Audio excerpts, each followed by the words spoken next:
बिस्मिल्लाहिर्रहमानिर्रहीम। आज की ये वीडियो है चैप्टर नंबर 13 से आइडियल ट्रांसफार्मर्स के बारे में। और यहाँ पे हम एग्जांपल 13.9 सॉल्व करेंगे जिसके लिए एक स्टूडेंट ने फरमाइश की है। आइए देखते हैं। ये क्वेश्चन है, calculate the power supplied to the 10 ohm resistor. यहाँ पे देखिए ये 10 ओम रेजिस्टर है, तो इसमें पावर सप्लाइड हमने पता करना है। और ये आइडियल ट्रांसफार्मर सर्किट है।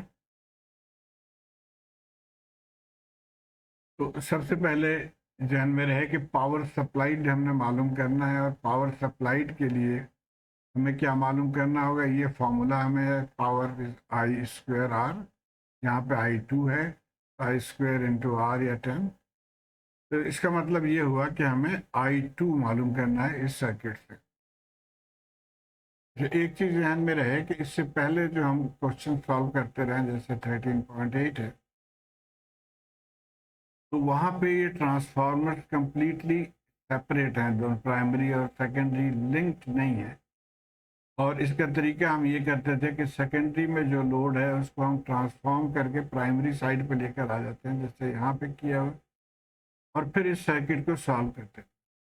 लेकिन यहाँ पे डिफरेंट है। यहाँ पे देखिए कि अब ये प्राइमरी और सेकेंडरी ट्रांसफार्मर एक 30 ओम रेजिस्टेंस के साथ लिंक्ड है विद द ग्राउंड। तो वहाँ पे हम ये टेक्निक जो है वो हम नहीं फॉलो कर सकते। रिफ्लेक्शन टू द प्राइमरी और secondary side can not be done. तो इसको हम दूसरे तरीके से सॉल्व करेंगे, यानी मैश एनालिसिस से एक्चुअली इसको हम सॉल्व। अच्छा, जो ये सर्किट था, अब हमने क्या करना है कि करंट को ध्यान में रखते हुए इनकी पोलैरिटीज मार्क कर लेंगे। यहाँ पे क्या होगा, यहाँ पे। तो ये मैंने यहाँ मार्क कर लिया है। अब देखिए जहाँ पे भी हमें ये पता है करंट जहाँ पे टच करे पहले वो पॉजिटिव होता है, तो ये पॉजिटिव मार्क कर लिया है। ये नेगेटिव, ये ऑलरेडी मार्क्ड है, यहाँ पे भी पॉजिटिव और नेगेटिव। अब इस रजिस्टर में दो करंट है, दोनों के डायरेक्शन डिफरेंट है। तो हम पहले इधर वाले को हम ये टच कर रहा था पॉजिटिव नेगेटिव, लेकिन दूसरे सर्किट में आई टू पहले यहाँ नीचे टच कर रहा, तो इसको हम पॉजिटिव लिख लेंगे और इसको नेगेटिव लिख लेंगे। और इसी तरह जो इस पॉइंट पे जब करंट टच कर रही है जहाँ पे, ये पॉजिटिव हो जाएगा और ये नेगेटिव। तो ये हमने मार्किंग कर ली। अब हम इसके केवीएल इक्वेशन लिख लेंगे। लेफ्ट मैश के हम केवीएल लिखते हैं, और मैं हमेशा लेफ्ट कॉर्नर से चलता हूँ। ये साइन पहले लिखूंगा मैं, -120। -120 एंगल चूंकि जीरो है तो इसको लिखने की जरूरत। -120 +20 I1 +20 I1। उसके बाद आ गया +V1 और प्लस। अब यहाँ पे ये दोनों करंट्स हैं, तो इसका तरीका ये होता है कि जिस लूप में है उसको हम सुपीरियर फॉलो करते हैं, यानी 30 multiplied by I1 minus I2, इसको हम सुपीरियर फॉलो कर रहे हैं। तो 30 I1 minus I2 is equal to 0। ये हमारा लेफ्ट मैश जो है वो हो गया। और इसको आप अगर सिंप्लीफाई कर लेंगे तो ये इक्वेशन आ जाएगा। अब इसी तरह हम राइट मैश पे चलते हैं। राइट मैश को भी हम लेफ्ट साइड से चलूंगा मैं, तो ये पॉजिटिव साइन हो जाएगा क्योंकि हम इस मैश में हैं, तो पॉजिटिव 30। लेकिन अब क्या लिखेंगे हम, I2 ये सुपीरियर होगा इस मैश में, तो I2 माइनस I1, तो +30 I2 माइनस I1। उसके बाद ये -V2 आ जाएगा साइन, -V2, और यहाँ से +10 I2 +10 I2। इसको भी हम सिंप्लीफाई कर लेंगे तो ये आ गए। अब ये दो इक्वेशन जो हैं ये हमारे पास आ गए। इसके अलावा याद रहेगा ये जो ट्रांसफार्मर वाला पोर्शन है, इसमें ये रिलेशन हम पहले पढ़ चुके हैं, वोल्टेज, प्राइमरी वोल्टेज और सेकेंडरी वोल्टेज के रिलेशन और करंट के रिलेशन। और ये इस फिगर में कंप्लीट दिया हुआ है। अब बुक में देखें तो मुख्तलिफ ऑप्शंस दिए हुए हैं, मैंने सिर्फ ये वाला ऑप्शन दिया। इसके ऊपर डॉट है और यहाँ राइट पे नीचे डॉट है, इसी तरह इसके भी ऊपर डॉट है। और तो इसका रिलेशन हो गया V2 divided by V1 is equal to -N2/N1। और करंट के लिए I2 I1 और -N1/N2, उल्टा हो जाता है, N2/N1 तो यहाँ पे N1।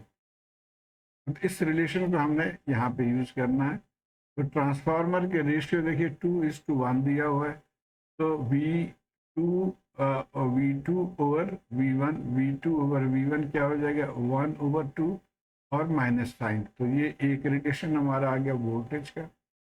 और यहाँ से हम लिख सकते हैं कि V2 बराबर है ये। तो थर्ड इक्वेशन आ गया। अब इसी तरह हम करंट का भी लिख लेंगे I2 I1 N1 N2। N1 हमारा 2 है डिवाइडेड बाई 1 तो 2 हो गया विद माइनस साइन, तो माइनस साइन। और यहाँ से हम चौथे इक्वेशन निकाल लेते हैं I2 के बराबर है -2I1। अब ये चार इक्वेशन हमारे पास आ गए। हमारा गोल क्या है, सिर्फ I2 मालूम। तो यहाँ देखिए अब इनमें से हमने I2 को I1 वगैरह को एलिमिनेट करना है इक्वेशन। उससे पहले हम इस रिलेशन को देख लेते हैं कि ये अगर हम इसको मैनिपुलेट करें तो क्या हो जाएगा कि V1 बराबर हो जाएगा -2V2 चला जाएगा। और इसी तरह करंट भी I1 बराबर हो जाएगा -1/2I1। तो अब ये इनको लेके चलेंगे हम। सबसे पहले हम इक्वेशन नंबर 1 में से I1 को एलिमिनेट करना चाह रहे हैं, तो हम I1 की ये वैल्यू यहाँ पे हमने 50I1 की जगह पे ये -12 I2 पुट कर दिया हमने। बाकी चीज़ें वैसे ही रहने दी, सिंप्लीफाई कर दिया, तो ये हमें एक रिलेशन आ गया। इसको मैं 1A कहूँगा क्योंकि 1 से हमने लिया है। एग्जैक्टली इसी तरह से इसमें से भी हमने I1 को ख़त्म करना है 2 में से, तो 2 में से भी हम I1 की जगह पे -1/2I2, चूँकि पहले माइनस साइन है तो माइनस माइनस प्लस हो जाएगा। और इसको सॉल्व करके ये इक्वेशन आ गया 2A। चलिए अब ये दो इक्वेशन हमारे पास आ गए। I1 इसमें से ख़त्म हो गया, लेकिन हमें अभी भी V1 और V2 वगैरह जो है ना उससे निजात हासिल करना है। तो हम ये करेंगे कि पहले V1 की जगह पे हम देखें ये फार्मूला जो हमने निकाला वो हम इस इक्वेशन में डाल देंगे ताकि दोनों ही V2 हो जाए। तो -55 और इसके जगह पे -2V2 120। तो अब ये हो गया। अब देखिए इसमें भी V2 है, इसमें भी V2 है, तो इन दोनों इक्वेशंस को हम ऐड करेंगे। तो ये 55I2 प्लस है और 55I2 माइनस है, तो ये कैंसिल होके हमारे पास क्या आ जाएगा जी -3V2 बराबर 120। तो यहाँ से V2 निकाल दिया हमने, V2 हो गया -40। अब जब V2 हमें मालूम हो गया तो किसी भी एक इक्वेशन में डाल के हम इसको I2 निकाल सकते। तो जैसे अब इस बारे में से अगर आप देखें इसको इधर ले गए, I2 क्या हो जाएगा V2/55 और V2 की वैल्यू अब हम पुट कर देंगे -40/55। तो ये हो गया 0.727 एम्पियर I2 करंट हमारे पास। अब जैसे हमने पहले डिस्कस किया था कि पावर इज I²R, ये I2²R, I2 की वैल्यू हमने पुट कर दिया। सॉरी यहाँ पे माइनस साइन हो गया, तो ये माइनस और ये इसको सॉल्व करके 5.3 वाट ये हमारा आ गया फाइनल वैल्यू और फाइनल पावर। उम्मीद है आप इसको फॉलो कर पाए होंगे। शुक्रिया।